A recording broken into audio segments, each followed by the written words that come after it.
Dear ladies and gentlemen, welcome to today's media commentary. We're glad that you're back online with us.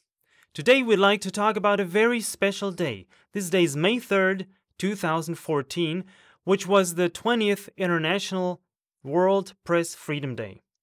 This day was created by UNESCO. UNESCO is the United Nations educational, scientific, and cultural organization with the purpose of promoting independence and diversity of press. This year, May 3rd, was used to point out violations of freedom of press worldwide. More and more people are pointing to the importance of a free reporting for democracy to be able to function.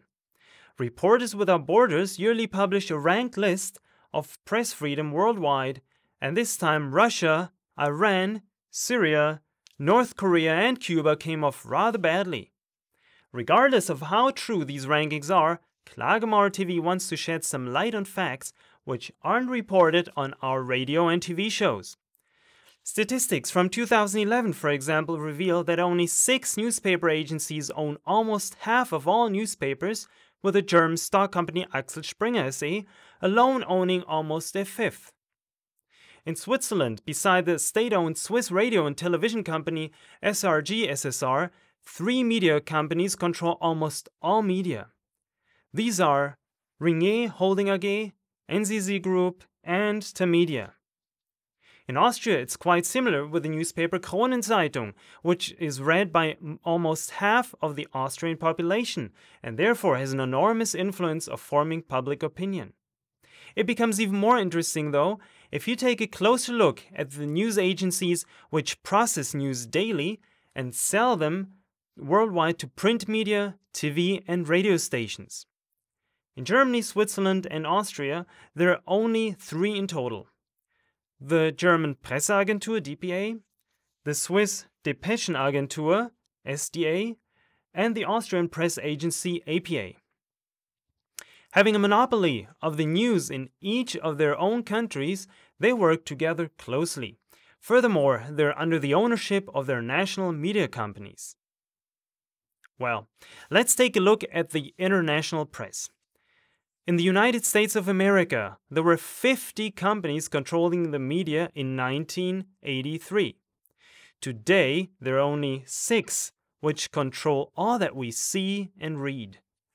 These are Time Warner, CBS, Walt Disney, General Electric, Viacom, and News Corp. News Corp, owned by Rupert Murdoch, controls the largest newspapers on 3 continents, just to name a few. Wall Street Journal and the New York Times in the USA. The Sun and Daily Mail in the UK, and Herald Sun and the Daily Telegraph in Australia.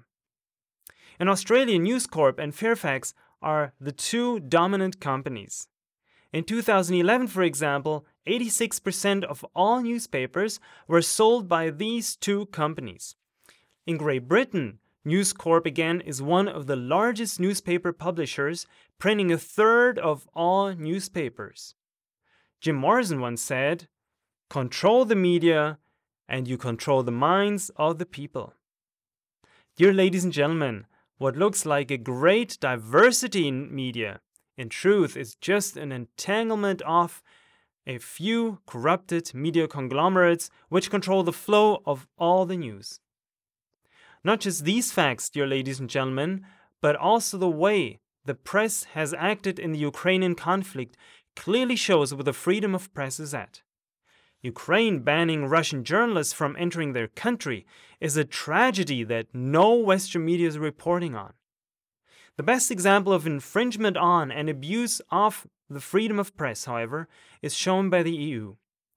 On May 3rd, 2014, it issued sanctions against the general director of the news agency Russia Today, Dmitry Kiselyov, who openly talked about fascist tendencies in the US government.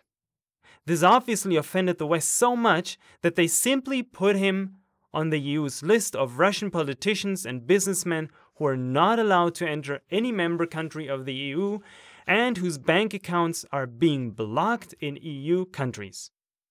If the EU really wanted to promote freedom of press, it would not issue political sanctions against a journalist. This is Kiselyov's statement. It's the last straw to issue sanctions against a journalist.